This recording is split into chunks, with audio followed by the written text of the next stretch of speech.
Joining us now, former RNC Executive Committee member and co-founder of the Lincoln Project, Jennifer Horn.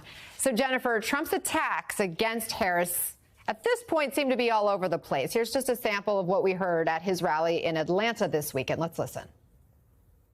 Kamala, there's about 19 different ways of saying it. She only likes 3. She wants the government to stop people from eating red meat. She wants to get rid of your cows. No more cows. She doesn't want anybody saying Merry Christmas.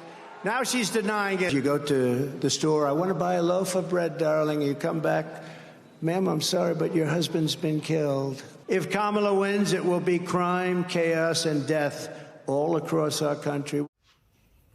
Not exactly a focused message there. What did you make of that? Are these attacks effective?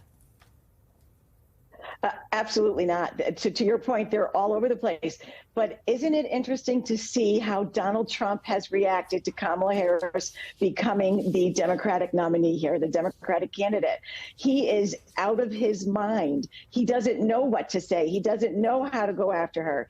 He has always been afraid of women, afraid of articulate, powerful, strong women. And I think that's what's coming through. The entire tone of the Trump campaign has changed. They don't know what to do with themselves in the face of a candidate like Kamala Harris.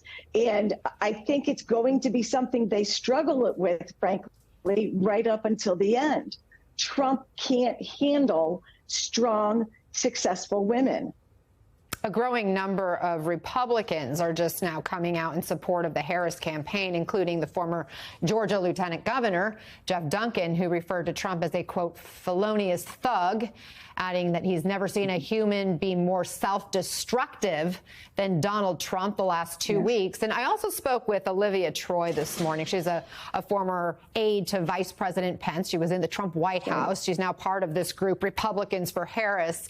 And she told me that she's actually drawn not necessarily just away from Trump, but she is drawn to Harris, in part because of the reproductive rights issue. Do you see the vice president attracting more Republican voters, and how much could her VP pick impact that? Yeah, absolutely. She has the power to attract even more Republican voters, and in particular, more Republican women, moderate GOP women, right-leaning independent women. And she brings a greater depth, I guess, of authenticity to the issues, I think, that move a lot of these women voters. So there's no question that that's going to be a strength for her, a power for her. As far as the vice president choice goes, I'm really... It's great to be Kamala Harris today. She's got 3 strong choices that we're told she's narrowed it down to. None of them are bad choices.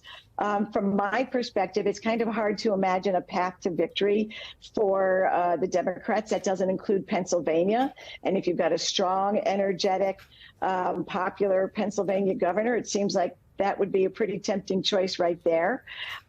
But everything, I just said that the tone of the Trump campaign has changed. The tone on the Democrat side, the energy on the side of the Democrats. Kamala Harris has brought something to this race that I did not anticipate, that I did not expect her to. And it's this enthusiasm and likability and approachability that a lot of people said she didn't have. And she clearly does.